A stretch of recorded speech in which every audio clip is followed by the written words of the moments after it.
Coucou, c'est Enami et bienvenue sur ma chaîne. Aujourd'hui nous sommes le 24, la veille de Noël.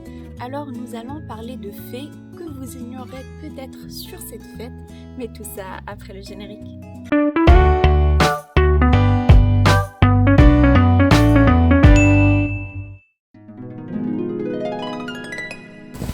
Commençons par la symbolisation de chaque couleur de Noël.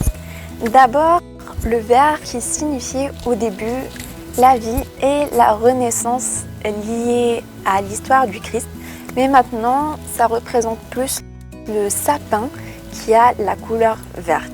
Ensuite, le rouge qui au début représentait le sang du Christ, ce qui est beaucoup moins joyeux que maintenant, vu que maintenant, ça a l'image du costume du Père Noël ou bien les chaussettes accrochées à la cheminée. Et enfin, le doré qui représentait au tout début la richesse, la royauté et la lumière. Mais maintenant, c'est la petite touche festive de cette fête.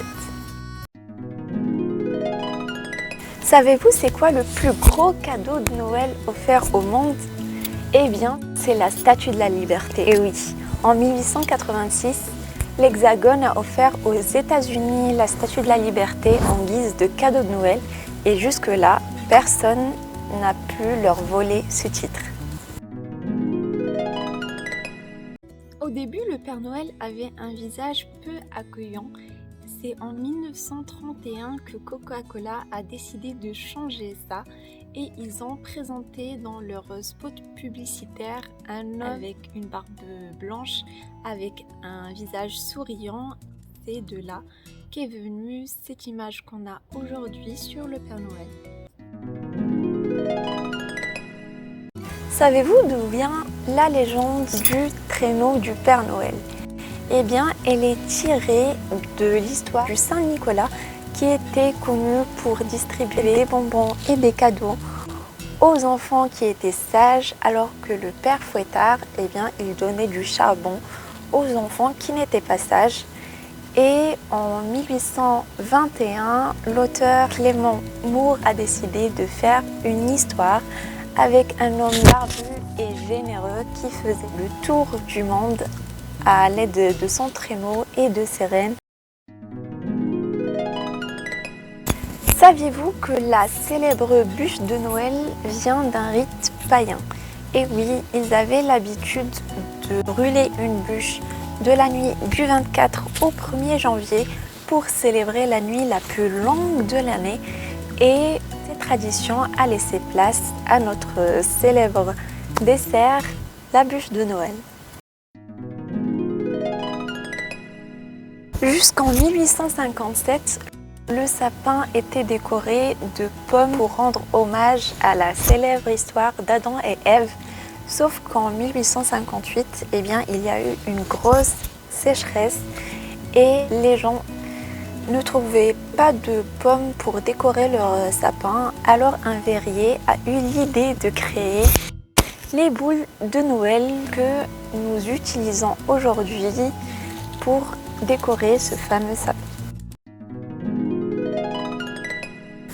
Les fans d'Harry Potter vont être comblés parce que vous pouvez à présent fêter Noël à Poudlard. Et oui, les studios Warner de Londres ont ouvert leurs portes à l'occasion de cette fête. Vous pouvez le fêter là-bas à 310 € le menu. Chacun a sa propre façon de fêter Noël. En Australie, l'été commence en décembre. Alors, au lieu du traditionnel dîner en France, eh bien, eux, leur tradition, c'est le fêter les pieds dans l'eau. C'est pour ça que leur dîner de Noël, eh bien, ils l'organisent à la plage autour d'un barbecue. Est-ce que vous aimeriez avoir des écailles de poisson dans votre assiette de Noël? Eh bien, c'est la tradition en Slovaquie. Et oui, pour le dîner de Noël, il est de coutume de mettre des écailles de poisson dans son assiette. Ça attire bonheur et prospérité apparemment. Voilà, c'est tout pour cette vidéo. J'espère qu'elle vous aura plu et que vous en avez plus appris sur Noël. N'hésitez pas à lâcher un pouce bleu, à vous abonner et lâchez la petite clochette pour être prévenu de mes prochaines vidéos. Moi, je vous souhaite un joyeux Noël et je vous donne rendez-vous comme d'habitude dimanche prochain. Soyez au rendez-vous.